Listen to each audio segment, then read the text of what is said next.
Ladies and gentlemen, there's something powerful, something divine, something unshakable about a woman who has been rejected and chooses to rise, not with bitterness, not with revenge, but with clarity, with peace, with purpose. That woman becomes dangerous, not to people, but to principalities, to systems, to every lie the enemy ever spoke about her. Because once she rises, she's no longer looking for a seat at the table. She is the table. And heaven begins to back her in ways this world cannot explain. You see, rejection is never about you. It's about where you're going. People don't leave you because of who you are now. They leave because of what you're becoming. And if you ever begin to understand that rejection is a divine tool for redirection, you will stop crying over who walked away and start celebrating what God is about to do. Rejection is proof that God has bigger plans. The most dangerous woman in the earth is the one who has mastered detachment. Not because she doesn't care, but because she refuses to be owned. She no longer ties her identity to who accepts her or who applauds her. Her soul is no longer for sale in the marketplace of attention. She has been delivered from the addiction of affirmation. She is free. And that kind of freedom is terrifying to any structure built to control her. There comes a point when heaven hides you, when God himself will close every door that you thought you needed so you can discover that you are the door. The door to new generations, the door to legacy, the door to healing and deliverance. And the moment you stop begging to be chosen by man, you're positioned to be used by God. Rejection strips you. It exposes what's been holding you hostage. And once you see clearly, you can never go back to blindness. That's why the enemy hates a rejected woman who heals, because now she's wise. She's aware, she's discerning. She's no longer driven by emotion, but by revelation. She understands that her peace is too expensive to be sacrificed for temporary affection. When you detach from the emotional trap of needing others to understand your assignment, you become effective. Destiny is not democratic. It doesn't require a vote. It requires obedience. And some people had to reject you because if they had stayed, they would have talked you out of what God was calling you into. Let me tell you something. There is a version of you that pain is unlocking. And when that version stands up, she will no longer chase. She will no longer convince. She will no longer dilute. That woman is emerging and hell is nervous. Heaven never consults your past to determine your future. And when people reject you based on who you were, they disqualify themselves from the honor of knowing who you're becoming. You don't owe anyone an explanation when God elevates you. You owe him your obedience. When you've been through the fire and still have your joy, still have your focus, still have your worship, you become untouchable. That's why rejection doesn't break a woman of purpose.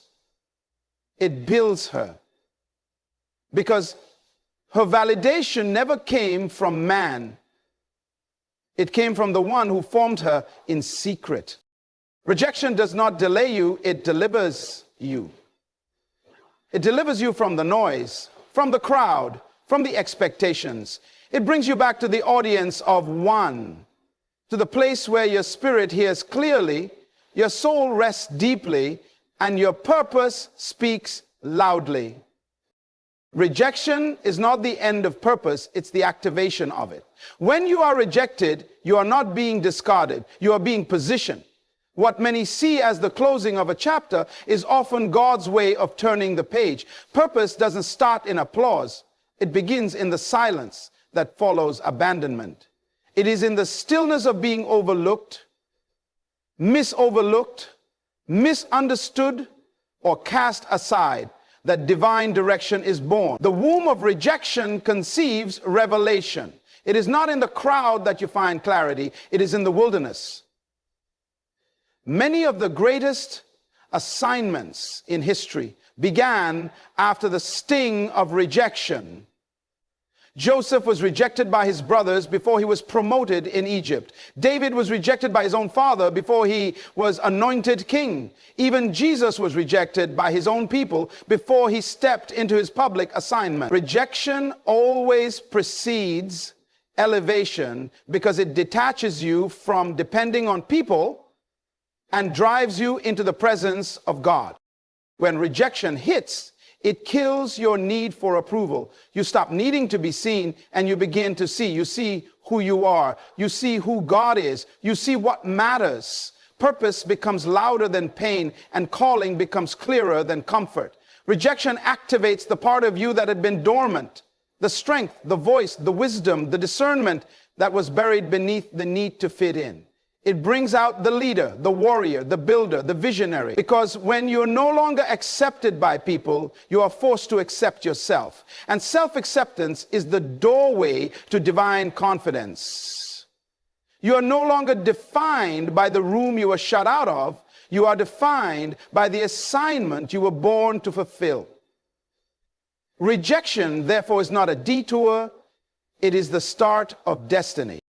When a woman detaches from the need for external validation, she becomes unstoppable. She steps into a level of freedom that is rare, sacred, and powerful. Validation is addictive. It conditions the soul to crave affirmation from others, to seek identity through applause, to depend on compliments to feel complete. But when a woman breaks that dependency, she becomes a force that cannot be manipulated. She no longer bends herself to fit into rooms where she was never meant to belong. She doesn't shrink her brilliance to make others feel comfortable. Her worth is no longer negotiable. She is not arrogant, but she is secure. She walks with a confidence that is not loud, but immovable. Emotional and spiritual detachment is not the absence of love. It is the presence of wisdom. It is choosing to remain kind even when unrecognized. It is choosing to give even when unappreciated. But most importantly, it is choosing to remain aligned with purpose even when misunderstood. She no longer performs to be liked. She no longer chases what she knows she carries. Because when a woman knows she is already validated by the one who created her, she becomes immune to the opinions that once controlled her.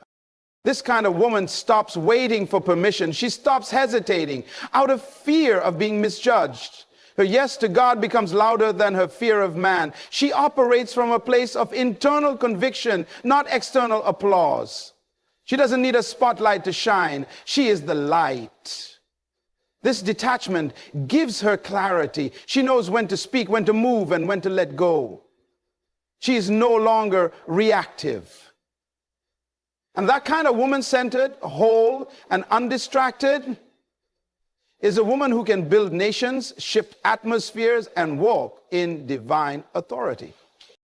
Rejection refines identity. It strips away everything that is superficial, everything that was built on acceptance, approval, and performance. When a woman experiences rejection, it exposes what she truly believes about herself. It brings her face to face with the question, who am I without the applause? Who am I when no one chooses me? This confrontation is painful, but it is necessary. Because in that silence, in that moment of being misunderstood or left behind, she discovers something that crowds and compliments could never give her. Truth. Rejection purifies motives. It removes the need to be everything to everyone. It reveals who is for you and who only tolerated you. It makes space for what is real.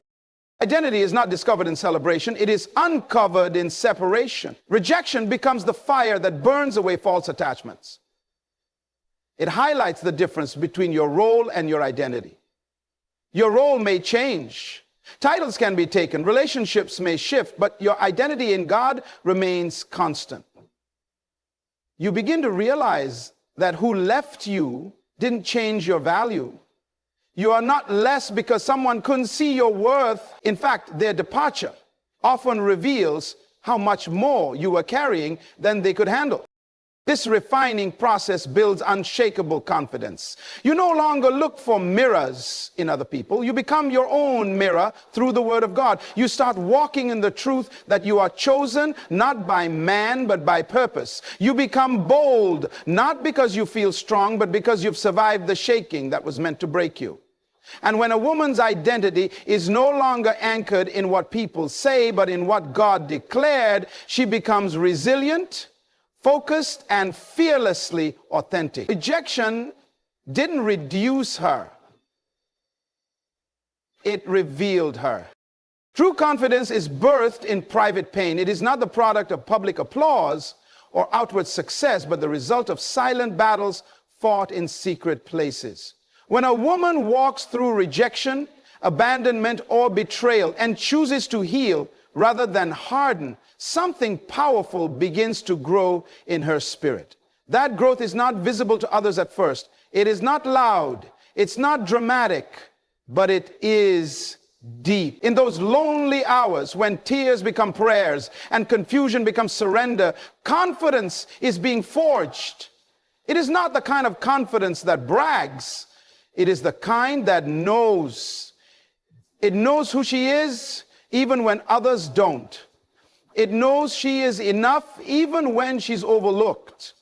It knows she has purpose even when she's pushed aside. Private pain breaks the need for performance.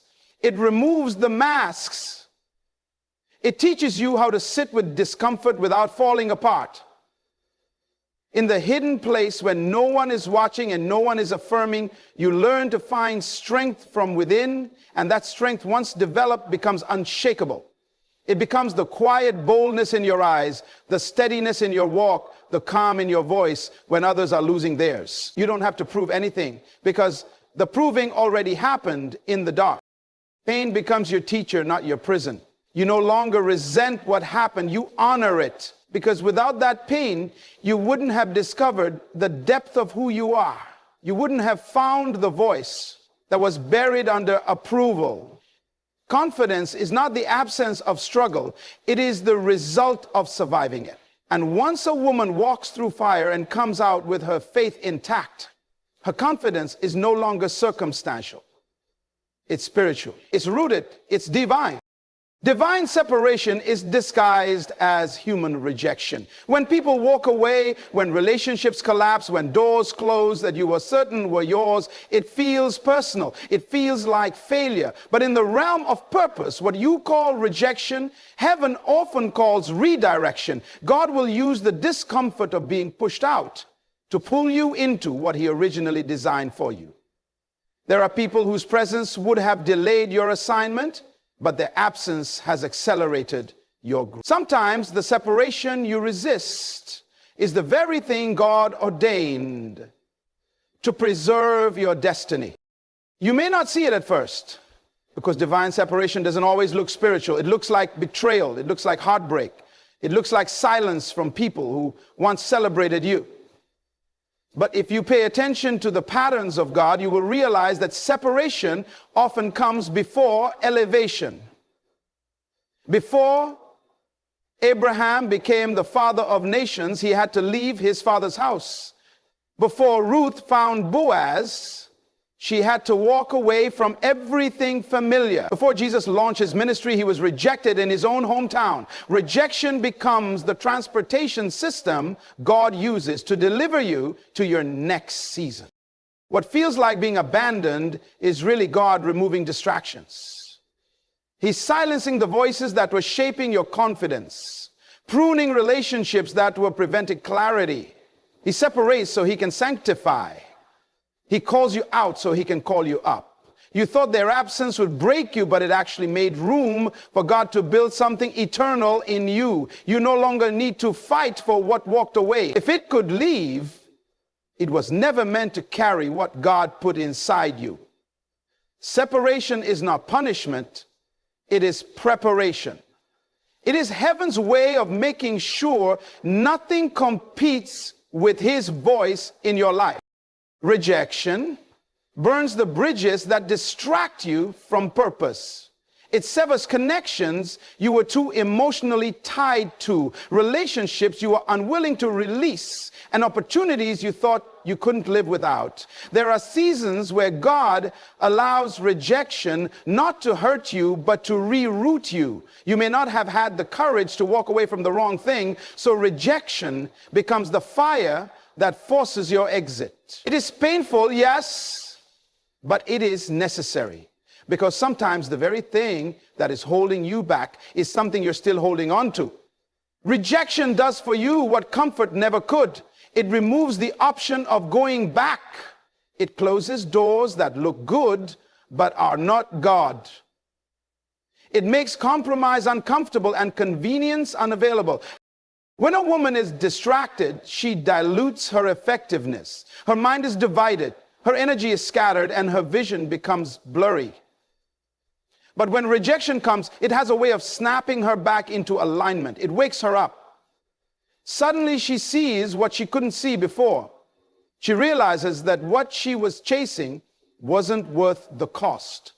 That the place she thought was safe was actually keeping her small. Rejection burns the bridge so that even when your emotions try to return to the familiar, there's nothing left to walk on. You start to recognize who was sent and who just showed up, who supported your calling and who only supported their convenience. And once the unnecessary is removed, clarity begins to flow.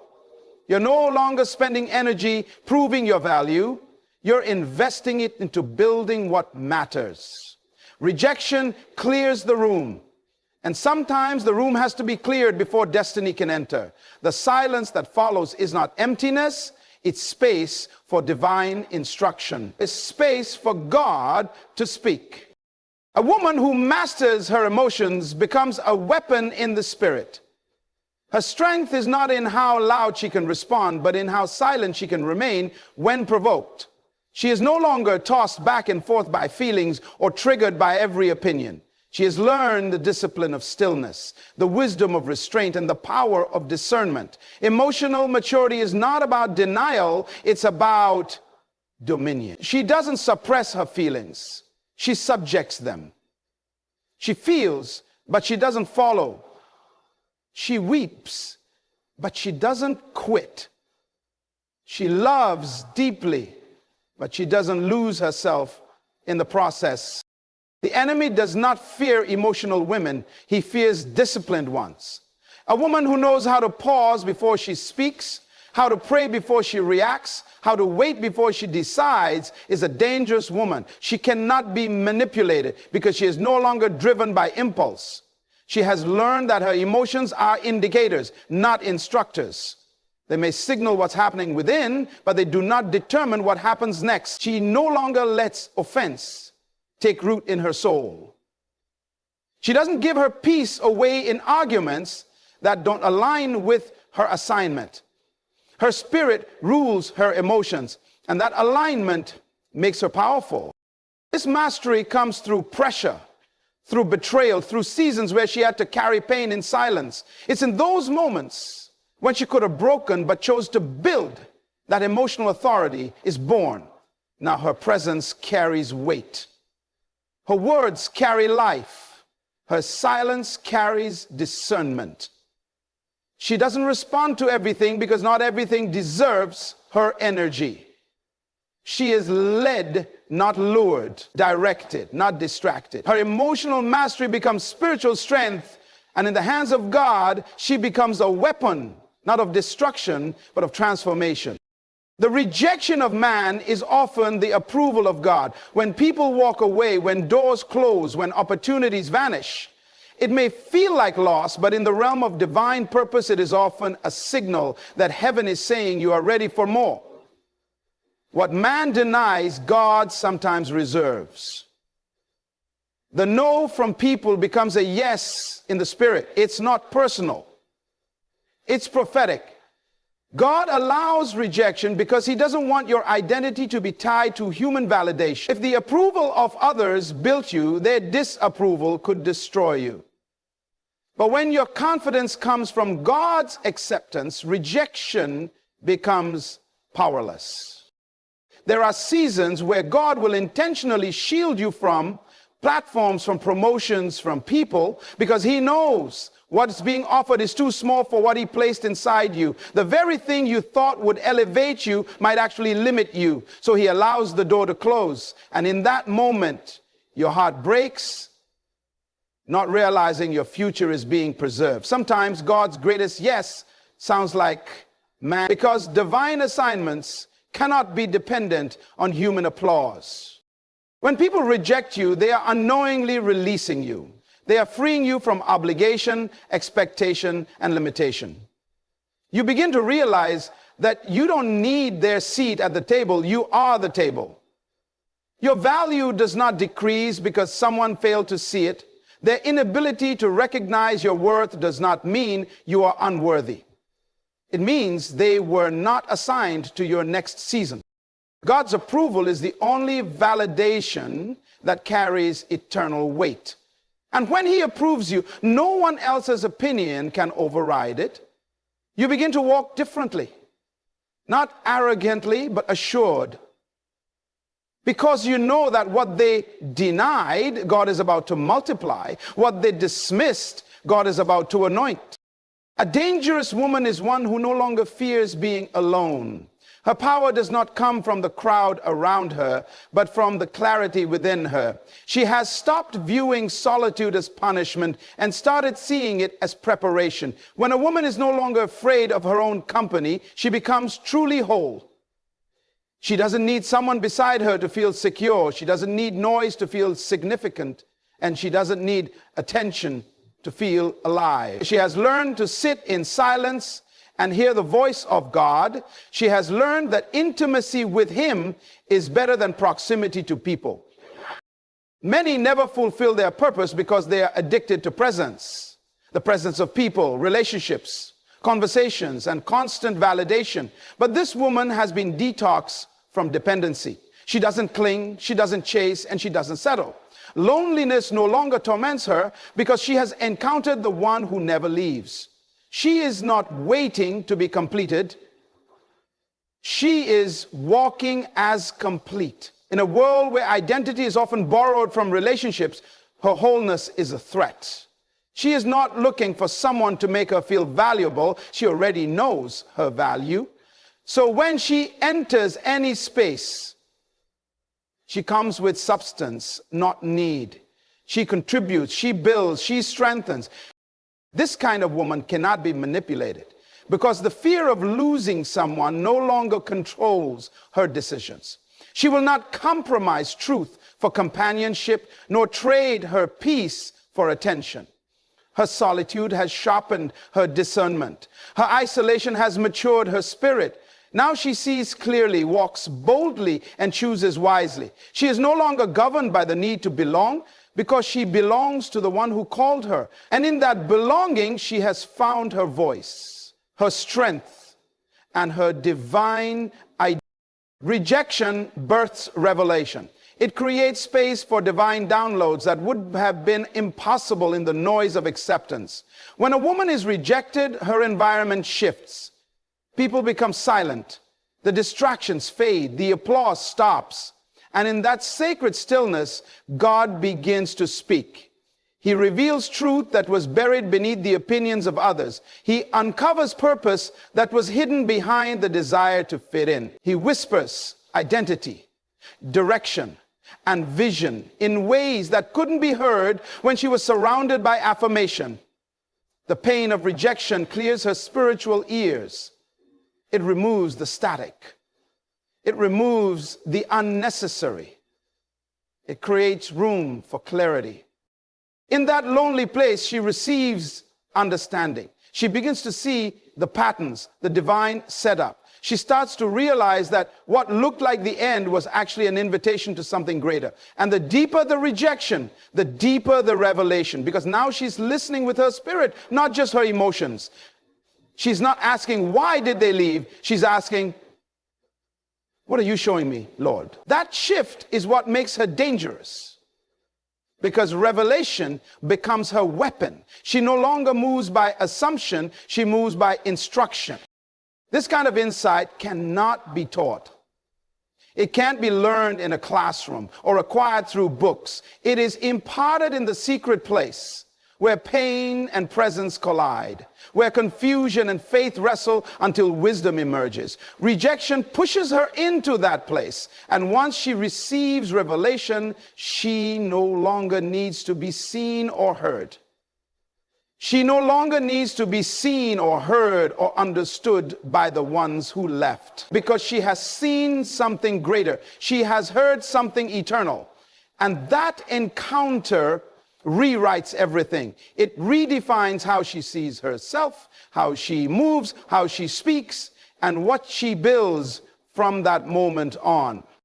Now, hear me clearly. The woman who rises after rejection is not the same woman who was abandoned. She is wiser. She is deeper. She is more focused. She is no longer desperate to be chosen, because she has discovered she was already set apart. When rejection could have shattered her, it sharpened her. When it could have silenced her, it birthed her voice. She no longer walks with a limp of insecurity, but with the authority of one who has seen God in the wilderness. That kind of woman, detached from opinion, anchored in identity, and refined by the fire, is not just strong, she is strategic. She is prophetic. She is dangerous to darkness, because she can no longer be controlled by the need to be accepted. She has nothing to prove and everything to release. Her power is not in her pain, but in her healing. And when she shows up, she carries the sound of victory, the clarity of purpose, and the wisdom of heaven. So let the world misunderstand her. Let them walk away. Let the doors close. Because every rejection is heaven's confirmation that her assignment is greater than approval. And now that she has risen, the earth must make room, because her voice, her presence, and her purpose will not be denied.